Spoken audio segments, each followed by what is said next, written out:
Hello, my name is Yeji, otherwise known as ANdmadeco here on YouTube and on Instagram.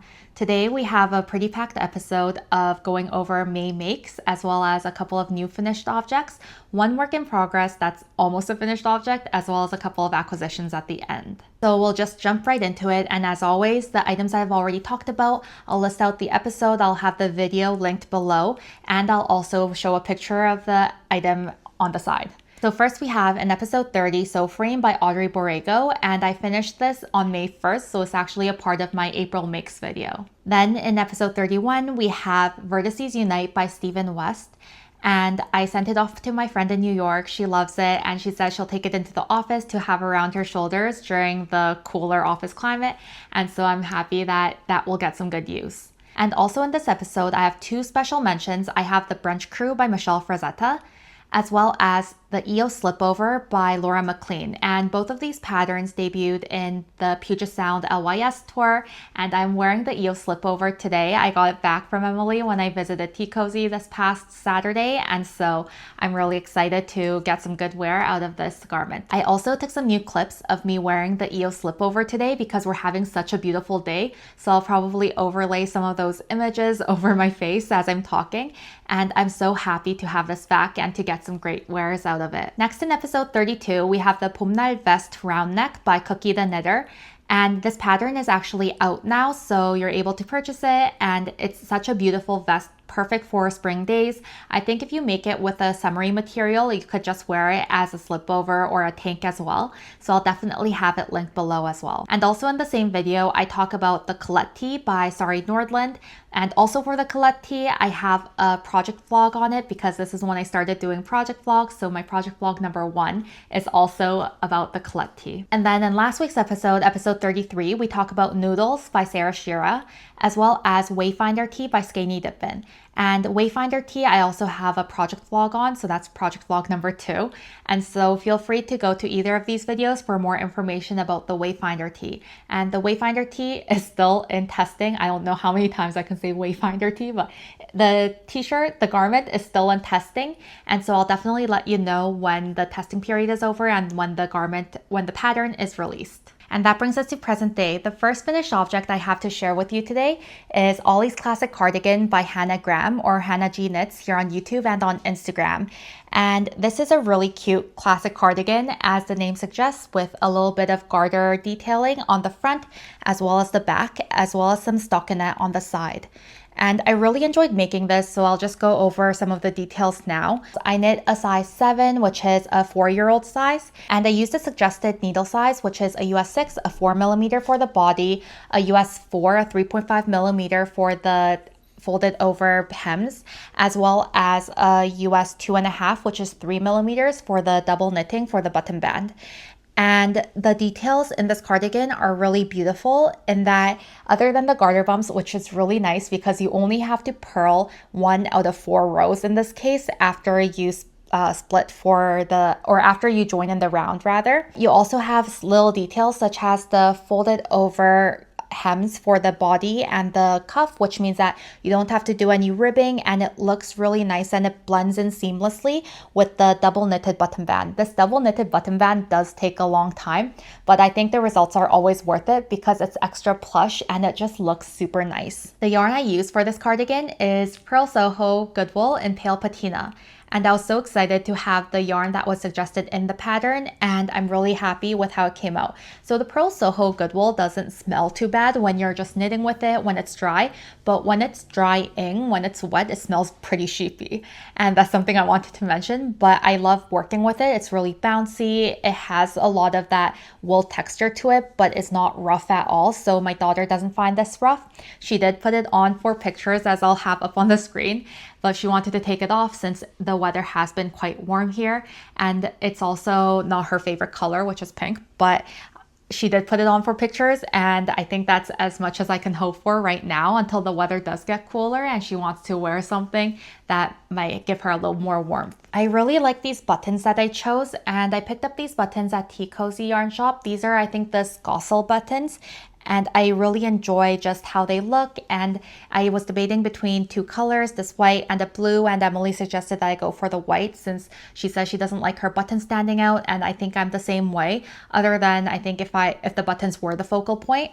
So that's really nice. I think they go really well with this cardigan, and overall it fits her great. So I did lengthen the sleeves as well as the body by 1 or 2 inches each, and I think that was a good move because it fits her really well now. So my daughter is really tall. Usually we put her in 5-year-old sizes, but there was a whole mix up, and I was so excited last time letting you know that the size for this cardigan versus the size I needed to make for the test knit versus the size I needed to make for my daughter matched. And actually it was a complete mix up on my part.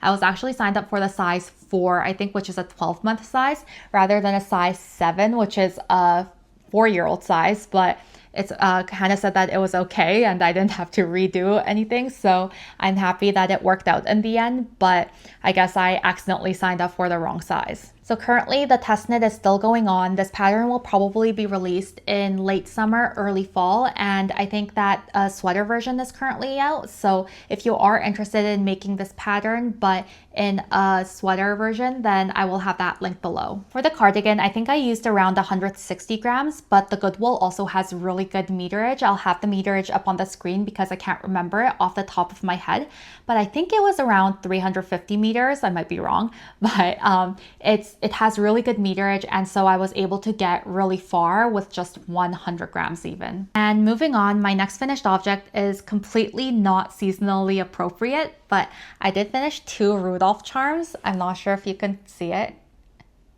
This is a Rudolph Charm by Sari Nordland, and you can add tassels to the bottom, but I chose not to because I didn't want the yarn to get stuck on anything when my sister was opening her bags or anything, and so I just decided to leave it as is, and I'm really excited about how this one turned out. This will be going to my sister, my younger sister, as well as her mother-in-law. And the yarn is really special because this is the yarn, I'm not sure if you remember it if you watched my previous videos, but this is 100% alpaca, and this is from the Loch Ness alpacas. I think that's what they're called, and it was a farm where she and her husband, when they visited Scotland, were able to go on 1-hour trek with these alpacas. So the one that her husband went on was with Zodiac, and she went on a trek with Apollo. And Zodiac, I have to say, is a lot softer than Apollo. And the 2 yarns, she's not a knitter, the 2 yarns that she got me are slightly different weights. One is extra fine and one is fine, and there weren't really clear yardages on these balls, as well as the grams were quite different. I think there were 60 grams of this and maybe 40 of this one or 50 of this one. So I'm not sure exactly how they calculate it because I wasn't there and I didn't buy it. But these are very farm to table type of yarns. So I'm really excited that I was able to work with this. And I thought it would be really cute. As soon as she gave it to me, first I was thinking maybe I should make a Sophie scarf or a hat. But then I was also thinking that it might not work out as well if the meterages were different, then I wasn't able to get as much use out of the yarn. I am able to probably make a couple more charms with this if she wants. And so I did end up making these charms with these colors, and they're so cute.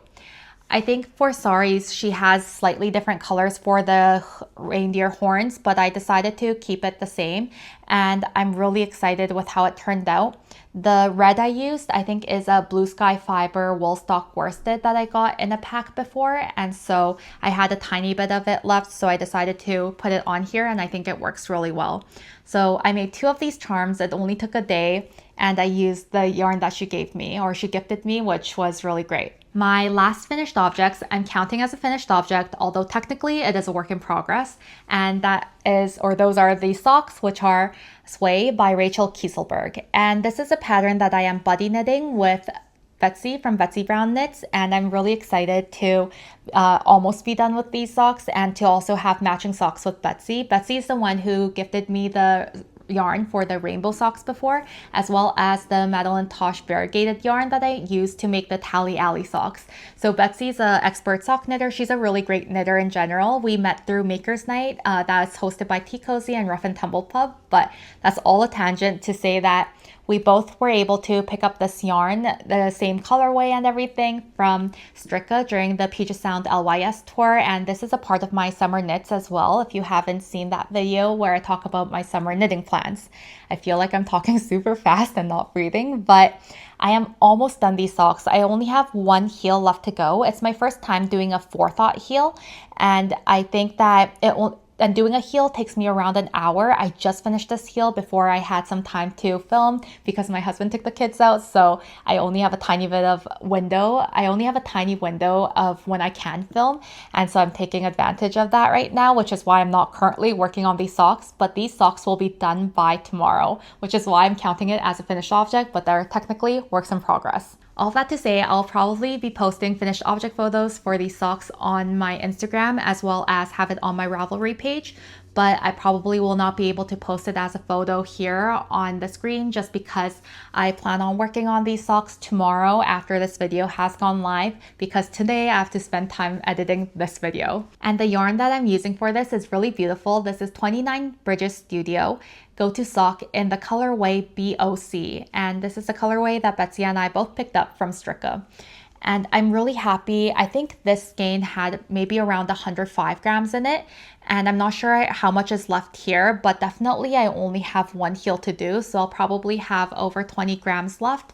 And so I'm not sure what I'll do with it, probably add it to a gnome somewhere, but this was a really nice color to work with, and I really enjoy the tonality of the sock.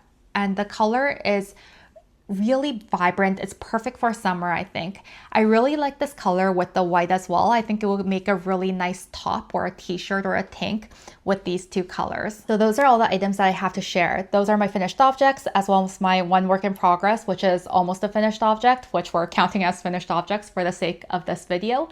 But I also have some plans I want to share that are not a part of my summer knitting plans that came up this week and that I really am excited to get to, and I'll probably be working on in June. First, I have another test knit coming up, and it's for the Fidalgo cardigan. And the Fidalgo cardigan is a test knit for Michelle Frazetta, or Mishi Fraz Knits here on YouTube. And the Brunch Crew is also by Michelle, and I've mentioned Michelle so many times on this channel before. And I really enjoy her patterns, and I really think that she's a kind person, and her test knits are always really fun to be a part of. My next plan wasn't even a part of my realm of possibilities of the things I wanted to knit or that I want to knit, but my mom has asked for a loose knit cardigan, and she sent me a picture of her friend wearing a cardigan, and she said I want a cardigan just like that. So I bought the Durarum Natura Antigone yarn in the color Mistral, and it's coming in the mail now. And so I'll be on the lookout for a large gauge cardigan, and we'll see what I come up with, because she wants a cardigan that looks almost exactly the same to her friends. I think she just fell in love with her friend's cardigan, and I'm always excited to make things for my family members. And I think she said that she wanted it to be a lightweight. She asked if I have any yarn already to match that, and I said I don't, because Korea has really hot and humid summers, and so I wanted the cardigan to be in 100% linen yarn, because even cotton could get a little too thick and too warm for Korean summers. And so she was thinking more in the lines of bamboo, maybe tencel, viscose, rayon, if there were anything like that. But the best I could do, the yarn that came into my mind, was the Antigone. So I sent her the color palette, and she chose one color from it. And so I'll have that started as well. So those are my two plans that weren't in my summer knitting plans, or weren't in my plans last week, but now are currently in my plans and are priority plans. Now I want to get into some of the acquisitions and then share about my video plans at the end. The first acquisitions I have are gifts from Day Knitted on Instagram and Dayvlogged on YouTube. She has two different handles, and she also creates project vlogs, but it's all in Korean, and she remains anonymous. And so I would definitely recommend it if you can speak Korean, or if you don't mind turning on subtitles. Her videos are always super pleasant to watch, and she has a really soothing voice, and it's really nice to turn on when I'm just waking up in the morning and knitting along with her as she completes projects. She lives in New Mexico. The first yarn she gifted me is Nitty Gritty Fiber Arts, and and this was hand dyed in Rio Rancho, New Mexico. And this is woolly cotton, 50% Pima cotton, 50% superwash merino wool in Hawaiian hibiscus. 400 meters to 100 grams, so a fingering weight 50-50 yarn. And this yarn is so beautiful. It's just like the yarn ball here where it has the pink and some yellows peeking out, and it definitely does remind me of a hibiscus flower, and it is so soft. So I'm not sure what I'll make with it yet, but I'm so excited to use this. And as it is 50% cotton, 50% superwash merino wool, I know I can probably make a garment with it, maybe a tank top I'm thinking, or maybe I'll pair it with something I already have to make a more substantial garment like a tee or a sweater. So thank you so much. I really enjoy this color, both the color and the feel of the yarn. And the second skein she gifted me is by Unsil hand-dyed yarn, and Unsil means greenhouse in Korean, and it's really beautiful. The label has flowers on it and the yarn looks like flowers too. There's all different colors in it. And this type of yarn is super popular in Korea. This is a lace weight yarn. The color name is either 17171771 or Inini, but I'm not sure exactly what the color name is. This is a 100% superwash merino yarn, and it's lace weight, so it has 1,200 meters for 100 grams, which is super thin. But lace weight yarns have been really, lace weight hand-dyed yarns have been really popular amongst the Korean knitting YouTubers, or I guess amongst the Korean knitters. And I've been wanting to try something like this because what the Korean knitters do is a lot of yarn in Korea is sold actually in cones, and they're not plied together. They are very thin lace weights of cones, and so usually then you can ask the manufacturer to ply them together and then send it your way, or you just have a bunch of cones where you pull together from. And I think it just comes from the history of manufacturing, where Korea has more textile manufacturing where it's pulled from cones versus the hand knitting tradition coming from the Scandinavian countries for North America and all of the stuff. I'm not 100% sure. This is kind of just what I assume based on watching all of these knitting YouTubers, as well as just based on what I saw online. But a lot of the Korean YouTubers like to hold a lace weight yarn like this with a base yarn, such as a fluffy mohair or just a plain yarn that's pretty solid. So I think I'm going to try holding this with Knitting for Olive Merino in the Sky Cloud that I got from La Mercerie. And I showed that in last week in the LYS Puget Sound yarn tour video. And I think it is going to come out very pretty into a sport weight. And I'm thinking I want to make just a sweater with it and see how the yarn plays out. But I'm really excited to try this because, as I mentioned before, that I've been watching a lot of Korean YouTubers. So I've been wanting to try this. However, I am not excited about the prospect of having to wind this yarn because it is 1,200 meters. And so maybe I'll get my husband to wind it, since he's been winding a lot of my yarns, and he's the one that actually gifted me the yarn winder because he was tired of hand winding yarn for me. So maybe we can convince him to do that. Thank you so much for these yarns if you are watching, and I also will definitely have her channel and all her Instagram and everything linked in the description below. My next acquisition is also super exciting, and that is Tulip Bag by Rose and the Wren. This is the bag that sold out in 3 minutes when it was first launched. I messaged Jane and I asked her to please hold one for me if she does make more, and she said that she would. And then she held one specifically for me. Thank you so much, Jane. Oh my gosh, I'm so excited to use this, or I have been using it. I'm so excited to continually use this. And this is the tulip bag. So it has little stitching details around the tulip. And Jane has put so many touches on this bag other than the around this tulip. There are just so many pieces, and I love the fabric. The backing as well is so pretty with these flowers, and then the flowers down here, as well as a coordinating fabric up top. And so there's just so many pieces to this that I can't even imagine what goes into thinking of and making something like this. But it is a really good size, and I've been holding any project that I'm currently working on. I've been putting in this bag and then having it on the side, and so I'm really excited just to continually be using this bag. As you know, I love flowers, and so I will get to that at the end of this video, but I just have been loving this bag. And then when Day Knitted Dayvlogged was here, I'm not saying her name just because I'm not sure if her name is public, and so I want her to remain as anonymous as possible. And so when she was here, we went to Tea Cozy Yarn Shop because I was showing her around, and I was so excited to pick this up. And this is Wool & Co. Lemon and Lavender, and it's a lanolin infused balm. So I only used a little bit of it because I used it and then I was like, oh, I should probably have a video on it before you see just like finger marks into the balm, but this smells so nice. And Emily said that these balms usually do sell pretty well, and especially the lemon lavender scent, and I can tell why, because it does smell pretty great. So I'm excited to get some good use out of this. And during this trip is when I picked up the buttons for my Ollies classic cardigan as well. And while we were at Tea Cozy, I also picked up some yarn, and I picked up the Sanduscorn Tin Silk Mohair in 2009. And I think this is a new color, and this is in lemon icing, I think. And I'm not sure of the name of this one, but this one is 6046. And I think it's different from the dazzling blue that I had before. So I picked up these, and this I picked up to go in my Make Myself Flowers vest by Vex Knot Studios, and I'm really excited to make that vest. And when we went to Tea Cozy on Saturday, that's when I had just posted my video about my summer knitting plans. So all of the plans that I had that I didn't have yarn for were on the forefront of my mind, which is why I picked up those skeins. So saying all of that, with the Make Myself Flowers vest and just all the floral things, the tulip bag, as well as my flowers in the background and everything that I always have, I will be hosting flowers, something floral make along with Christy from Mamie Grace Designs on Instagram and on YouTube. And Christy's been super sweet, super supportive. She has a really fun personality. She's from Arkansas, so she has a slight accent as well. And it's really fun to watch her videos, and I definitely would recommend you go watch if you haven't.